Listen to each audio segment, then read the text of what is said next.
Hello and welcome to ASM Connected, the podcast brought to you by ASM Technologies. In this episode, our account director for systems integrators, Stephen Dale, has a conversation with Daniel Thomas, who is the sales director for the UK and Ireland at Awingu. For those that don't know, Awingu software is an online workspace solution which gives users secure access to company apps and files. Their vision is to empower everyone to work easily and securely.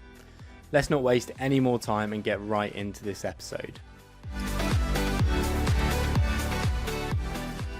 Welcome, Daniel. Thanks for joining me. Thanks, Steve. Great to be here. I don't know about you. Do we call this a V meet? I think you get people at e-meeting these days when you've not met them. Do you get that? Yeah, it's one of those strange things because of lockdown. They've been I've seen on LinkedIn, and people have started new relationships, business relationships with new customers, new partners, and they haven't met, and it's odd, particularly when you're in sales, and that sort of face-to-face in-person experience is a sort of key part of it. So it is strange, and I'm looking forward to meeting you, Steve. Good. Do you write on an email yet? Have you brought yourself to go, nice to e-meet you? How does that make you feel? I still haven't found the right way to do that. I don't know if anyone has, actually. Pleased to make your acquaintance. That's all very official. Yeah, so if it's e-meet in writing, this is a V-meet, but I've not heard anybody say that. So the jury's out on that, yeah? I was mentioning simplicity. That's sort of a bit of a theme for today. And what you guys do as a business, it sounds simple. I'm sure it's not. There's some great technology in the background. But in my view, secure access to company apps and files, it sounds just a little bit like the cloud. Is it something for people that are not in the cloud, or am I getting it wrong? Look, what Awingu is a secure gateway that bolts onto your existing infrastructure. It's what we call a virtual appliance, which means it's essentially located on a server. That server can be on premise or in the cloud. So it's I wouldn't classify it as cloud. It certainly works in conjunction with cloud, and one of our partners, Microsoft, we're on the Azure marketplace, but it's not inextricably linked. So I was looking up the details, and I did find a statement from somebody talking about your technology. Let me just read this out. He writes, Awingu is the easiest, fastest and smoothest way for businesses to transition into a mobile first and cloud first world. So that's come from a guy called Stephen Guggenheimer, CVP and Chief Evangelist of Microsoft. Now, that's a hell of a statement. He's saying the easiest, fastest, smoothest. I'm thinking that's how you might describe a boxer or an athlete. That is a hell of an endorsement. And I see that this chap, Stephen Guggenheimer, is now working for HSBC. So, given he speaks so highly of you, have you put that call in yet for a meeting? I mean, the boxing analogies, just to continue that, we do certainly punch above our weight. And that's something that is becoming clearer and clearer to me in the UK market as we have conversations with partners, with customers. Look, it's always great to receive endorsements from our partners. It's even nicer, I think, to have endorsements from end customers. A happy customer becomes a sort of brand ambassador, and we've found that more and more where customers they're just really happy with the solution, and they end up becoming a sort of evangelist almost themselves. I think Apple's encouraged that quite nicely. I mean, anyone with 2 or more Apple products, I think, would probably be classified as a brand ambassador as well. And to answer your question, yeah, he's actually still at Microsoft, but he's taken a non-executive directorship at HSBC. Yeah, we'll see where those conversations go. Absolutely. I think it's really difficult to get that kind of endorsement that you're able to use. People are protective over putting their neck on the line and endorsing one product over perhaps another. So I can see why that's right up there on your website. That is a really great statement. So I want to jump in. We're going to obviously work to a bit of a plan, just in case we wander off. We'll try and bring it back on track and run this theme of simplicity through it. So initially, I want to talk about that ease and simplicity that your solution provides in the line of how my colleagues have found working with Awingu and your solution, because they found it easy to understand. So we'll explore that. And then I want that to move us into a bit of a discussion around the subject of disruption, and how we all know sort of the famous disruption stories out there, but how we then apply that into the technologies that we're working with our customers in that relevant way. And hopefully we'll tie it all together with how that simplicity of solutions and in our sort of home life maybe are the same thing, because obviously work and home are the same thing for most of us at the moment. Does that sound like a reasonable plan? Absolutely. Yeah, yeah. Very topical. Good stuff. Just to get you warmed up, though, I'm going to ask you some simple questions. This is kind of an A/B type thing, so you won't have to overthink it. On the theme of simplicity again, what is more simple in 2020? First question. Is it planning a restaurant trip with the family for a meal, face masks and everything? Mhm. Or is it sticking to social distancing rules and a one-way system in the supermarket and then having to cook when you get home? I think it's going to have to be cooking at home. I mean, I love eating out, and it's great we can again. It's all about that experience. But for me, cooking at home with the family, it's therapeutic, and I don't mind a bit of queuing in the supermarket. It gives you time to check your emails and listen to the radio. The one-way system and the social distancing, that seems to be all bets are off once you're inside. Yeah, I I don't know how effective that is and how much people are sticking to that really. It's a bit of a free for all in some of those aisles. But going to a restaurant again, it just doesn't quite feel the same yet. The plastic screens, the face coverings. So yeah, I'm probably on your side a little bit Yeah. with that, I think. I think Um, so. I was out having a coffee the other day, and someone complained to the waiter that they were too close to someone else, and had to, move the table, and it was all just a bit sort of, a lot of hassle for a coffee. yeah, no one's coined the term, or I've not heard social distancing rage yet, No, but it's it's yeah, looming. it's definitely coming. So next question, which is more simple in 2020? Family bike ride out into the woods or somewhere nice, or staying at home, filling the paddling pool, doing the whole water park thing, and having to clear up after? Yeah, I think for me, Steve, it's got to be the family bike ride. We live near a big forest, and I just love getting out into the fresh air. And also, I think we've all spent long enough at home the past few months. And over lockdown, I've become pretty proud of my lawn. It's one of my, one of my little projects, getting that lawn looking good. So the last thing I want to do is wreck it with paddling pool and whatnot. It's exciting at the start when you're filling it up and it's all really good, but then it's the carnage afterwards. Where you're going to put the water, or do you leave it in case it's nice tomorrow? That's a bit of a Well, hassle. the water goes on my veg patch, but it's it's the mud that they create. Yeah, the garden's more important. Take the kids out instead. Yeah, definitely. Definitely. Last one on this, which is more simple in 2020. Growing your own veg to feed the family, or trying to decide between you on which takeaway to get delivered. I don't know. I think the two can be they're not inextricably linked, really. I like growing veg. For me, it's one of the many benefits of working from home. I can just pop into the garden and check on it. But I do like a takeaway, and I think I've probably had too many during lockdown. Which is giving you more challenges though, deciding on that or growing those veg? Oh, deciding on the takeaway, definitely. Yeah, I I thought. love my curries, but my wife loves her Chinese, so it's always a battle. Yeah, although I don't imagine growing your own veg is particularly easy. It is pretty easy. Yeah, you just do a little bit of reading to getting a good crop. It just needs a bit of care and attention. So long as you're not billing for your time and comparing it with the cost of actually buying the stuff in the supermarket. Yeah, you do it out of love, not out of saving money or anything. I've actually just harvested some artichokes that I grew, and they it's so rewarding to eat something you've just taken from your own garden. Yeah, I agree. Living off the land. Maybe you could That's it. Yeah. pop some of them on top of the takeaway pizza. Yeah. Yeah, That's yeah, your five, one of your five a day. yeah, absolutely. Right. Okay. So jumping into the sort of main crux of the question, wanting to learn a little bit more about your solution and where it sort of fits. It's complicated times at the moment. Obviously, the world's gone mad. Our industry is talking about lots of innovative technologies, a lot of complicated stuff like artificial intelligence, robotic process automation, augmented reality, all very Mm. fancy. But what's happened when the Awingu solutions come along and our team have learnt about it?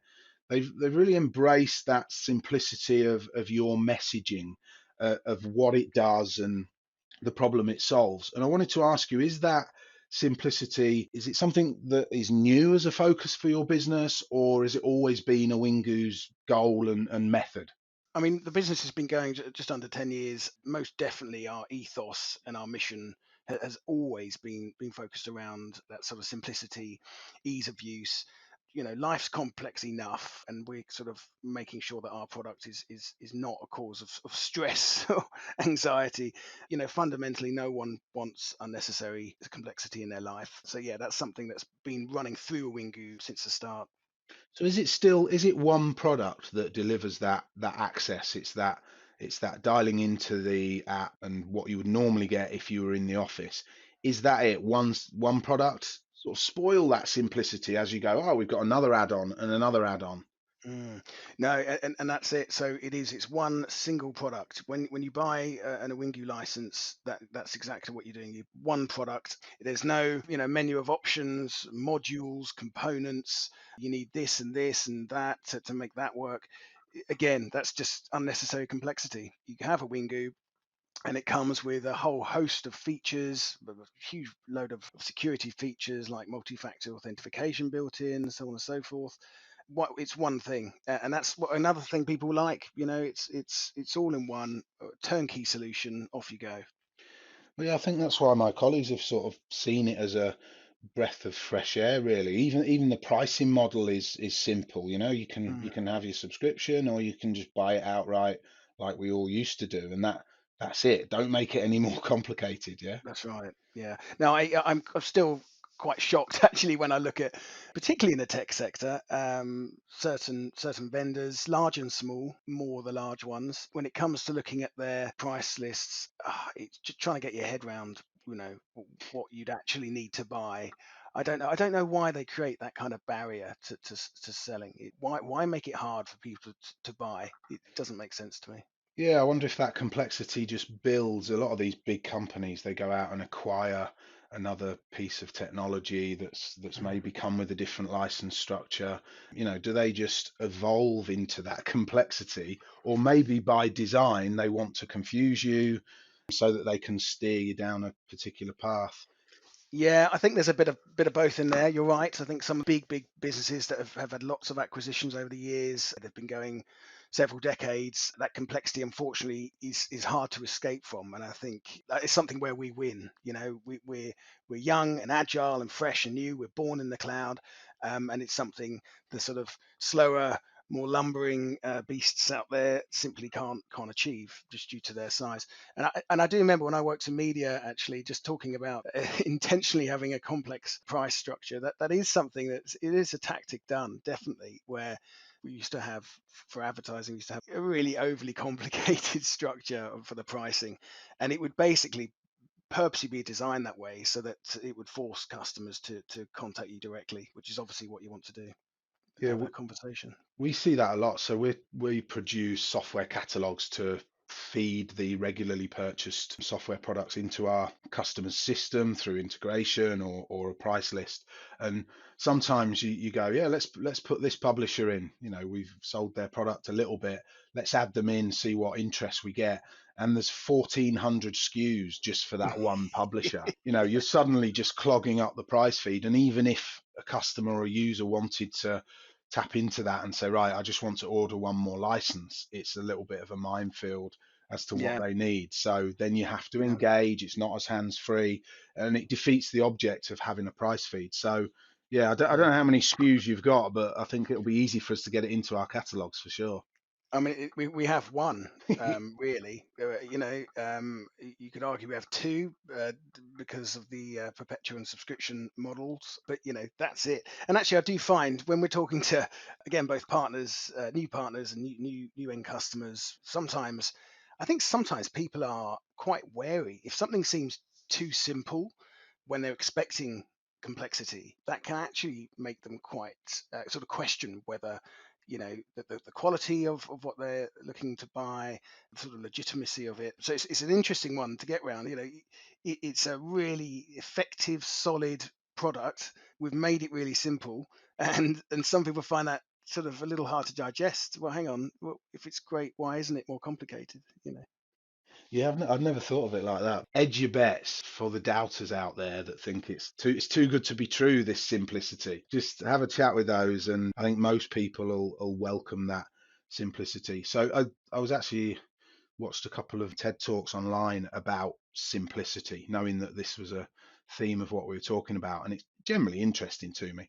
And this clever chap basically said, for something to be simple, it needs to be reliable, predictable, and repeatable. So I I think agree. you kind of ticking those boxes at Awingu. Yeah, we are reliable. I mean, one of the reasons IT teams, the sort of central sort of support teams in businesses love Awingu is that once they're up and running, which by the way takes less than half a day to install, the number of tickets they get through, support tickets, oh, I can't, this password doesn't work, or I can't get it to do this, all of those sorts of things that support teams generally hate, they diminish, they're reduced, we've heard, sort of 80-90%, because it just works. And that's actually a quote from several of our customers. It just works, and that's what they want. So simplicity is something people are actually always looking for. And as I said earlier, no one wants complexity. If it doesn't need to be, why have it? Totally agree.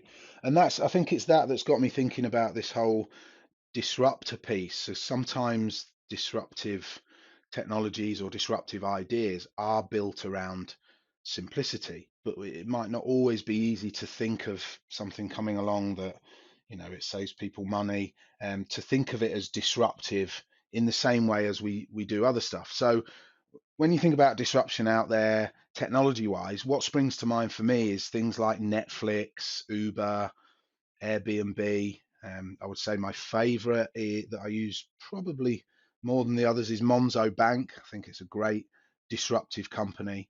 And at ASM, we've been thinking about disruption because we're running this campaign around save, innovate, and disrupt. And it was surprising. I'm thinking, which are the disruptors? Who's our Netflix? Who's our Uber amongst our strategic partners? But then some of my colleagues have put you guys in that disruptor box, maybe not in the way that we think. But what are you thinking about, the same sort of companies as I am when we talk about disruption? Or have you got any other examples? Or Yeah, I mean, definitely the sort of Airbnbs and Netflixes of the world. I mean, they're sort of the classic go-to brands if you want to talk about disruption, and obviously they've really shaken things up. There's a difference between innovation and disruption. For me, innovation is finding a better way to do something, whereas disruption is how that innovation is applied. Yeah, I think probably when I think about disruption, I'm also thinking about even things closer to home like vaping. If you think back a few years, I mean, smoking's obviously awful, and I'm sad to say I did used to smoke. But there wasn't really much other option apart from patches and gum. And now, because of technology, so many people, it's even on the NHS now, so many people are able to have that alternative because of technology. That's obviously going to have a powerful impact on all the negative sides of smoking.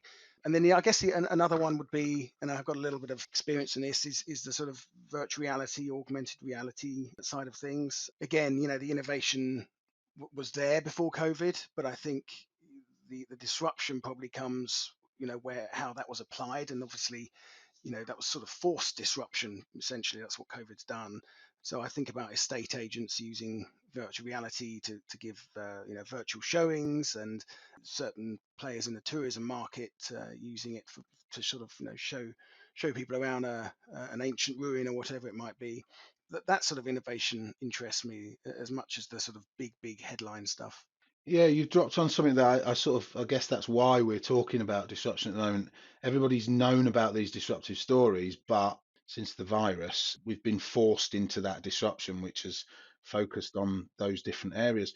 With that, and if you consider yourself, are you a Netflix, are you an Uber, or is the disruption in the way that you disrupt the channel and the norm of how people have accessed their systems remotely? Because I'm trying to apply it in a different way. Maybe it's displacement, but the channel is very much focused on those tier one vendor solutions. So they might use Citrix or VMware and VPNs to do what yours does. But you've come along and kind of said, look, we can do that easier, simpler, faster, and we're focused on it. Is that disruption or is that displacement? Probably a combination of the two. I think it is disruption. We do have our own proprietary technology. The product itself is pretty unique, but I think the disruption definitely comes around that, addressing that complexity and just making it easier. That the product itself is easy, but it's easy to deal with. Awingu, we have an amazing support team. Our website's nice and clear. I guess we're disrupting that sort of perception of some of these big tech companies that have been around for a long time, just to sort of show people that actually you don't have to go down that route, that there's a simpler way. One of the most common scenarios we find is businesses needing to address their legacy infrastructure, their legacy IT, including applications that are as nearly as old as me. And I think any technology that can sort of help you do that easily is always welcome, and Awingu is definitely one of those.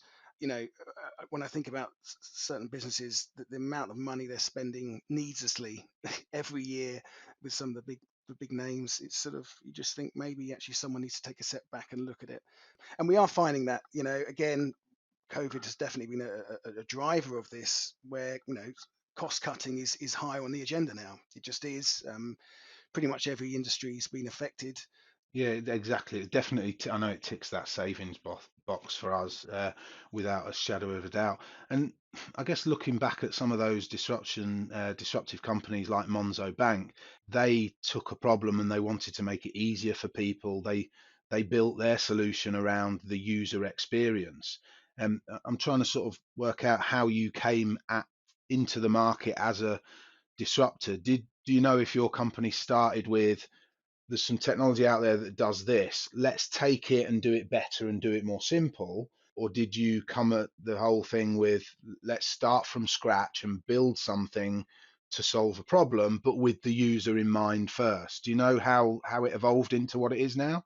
Yeah, my understanding is it's definitely the latter. So we wanted to put the end user and also the IT admin. People quite often forget about, they are the ones dealing with whatever application it might be, that problem solving, and that they're as important, if not more important, than the end user. But yeah, it was, I think, a case of, we want to be able to offer something that is groundbreakingly simple, and that's kind of one of the USPs about Awingu, but also based on our own technology as well, and that goes hand in hand. If I think about our architecture, it's just phenomenally straightforward, and it can be drawn in a really simple diagram rather than some of the really complex diagrams I do see out there. So it's not a like simplicity front end on a very complex thing going in the background. It's even simple in terms of the architecture in the background. That's a surprise to me. That's brilliant if that's the case. Well, yeah, I mean, look, it plugs into your existing infrastructure, so it sort of depends on how you're set up, and everyone has different setups, frankly. But what it does mean is that on the front end, the user experience is really simple. The administrator doesn't have any of the usual sort of problems, because Awingy works with any back-end infrastructure, any cloud of the customer's choice. They're able to sort of select what they want and not get tied in for years and years with subscription contracts for storage.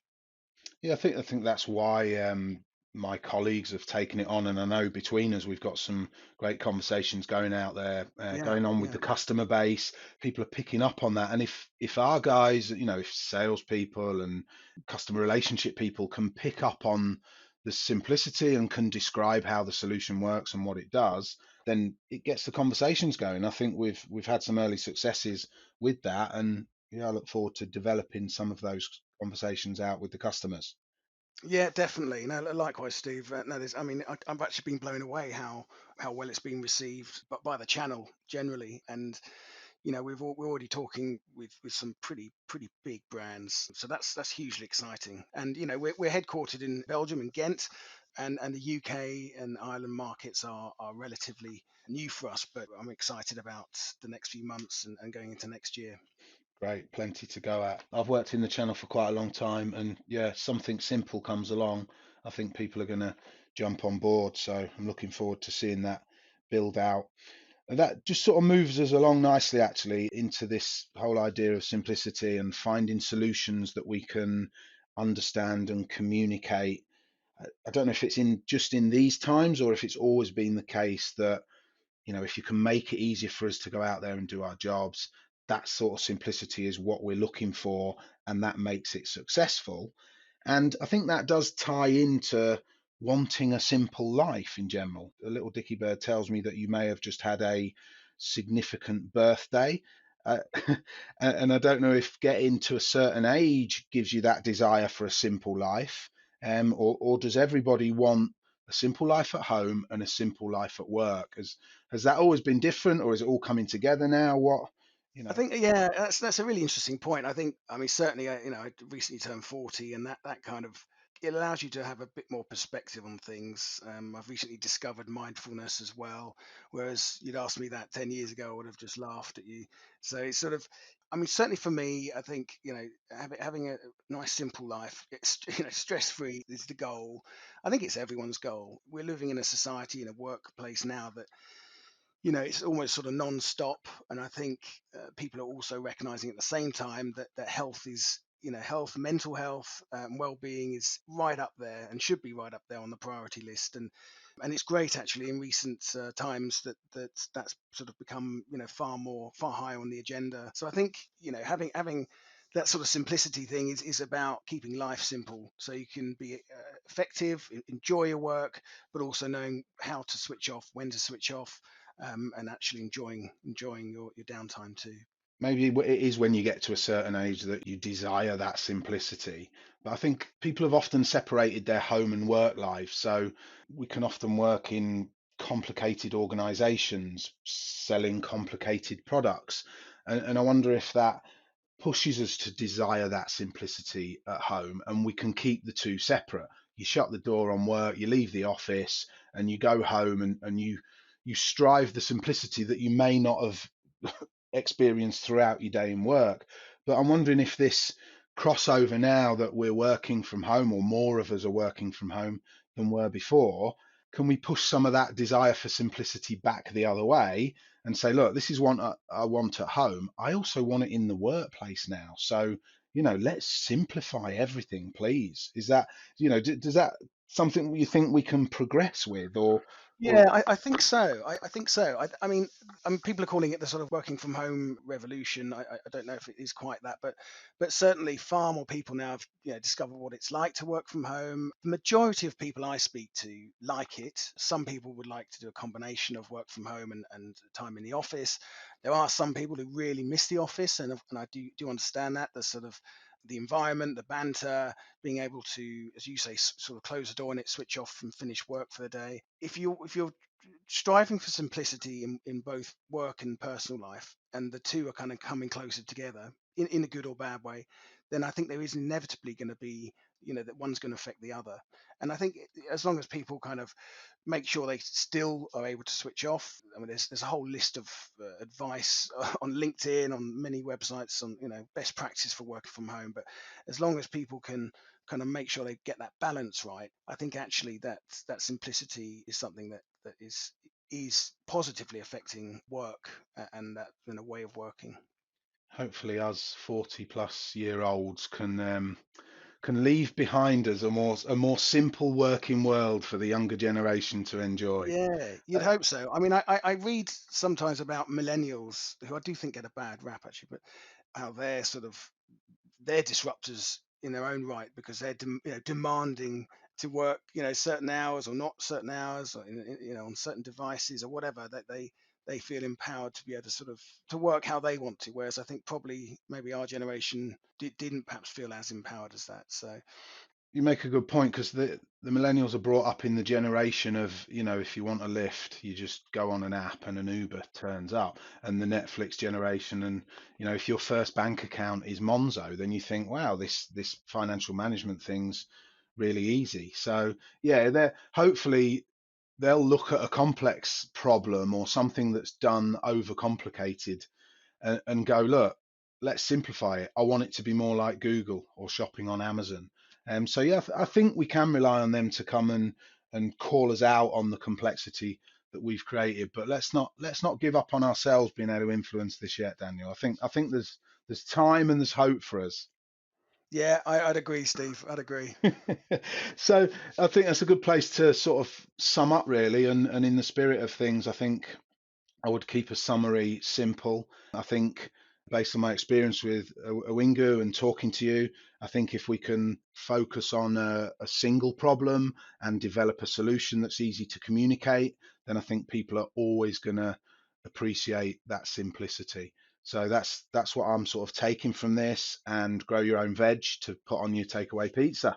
Is there anything you'd like to say to sort of get a message across, or summarize your views?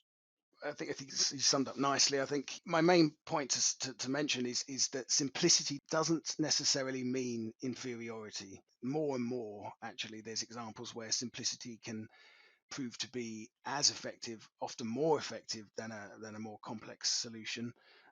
Awingu is through and through simple, easy, and we're proud of that. Born in the cloud, Awingu actually means cloud, and it's one of those propositions that's just great, works great. It does what it says on the tin.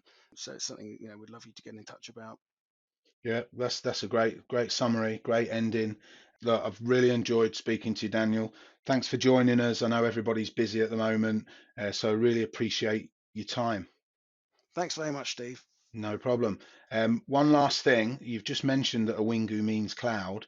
Can you Mm. elaborate on that? Because, in what language does that mean cloud? Yeah, I get asked this a lot. It's actually in Swahili. We don't, to my knowledge, have any connections whatsoever with Africa. But the founder wanted to choose something that would stand out, but still have some meaning. So he went for Awingu. But we do get some funny comments. I mean, sometimes I have to say all sorts of things around children's cartoons and whatnot. But yeah, at least it's a memorable name. Look, he picked a word he liked and he used it. That's Yeah, simple enough, isn't exactly. it? So Yeah. excellent. Thank you very much, Daniel. Thank you so much for listening to this episode of ASM Connected. What a fantastic conversation there, packed full of insights from Daniel and Stephen. Over the next few weeks, we've got some more great guests coming up on our podcast, so make sure you subscribe so you don't miss out. If you'd enjoyed this episode, then we'd really appreciate if you could leave a review on your podcast app of choice. Finally, if you'd like to find out more about what we do here at ASM, head over to our website at asmtech.com.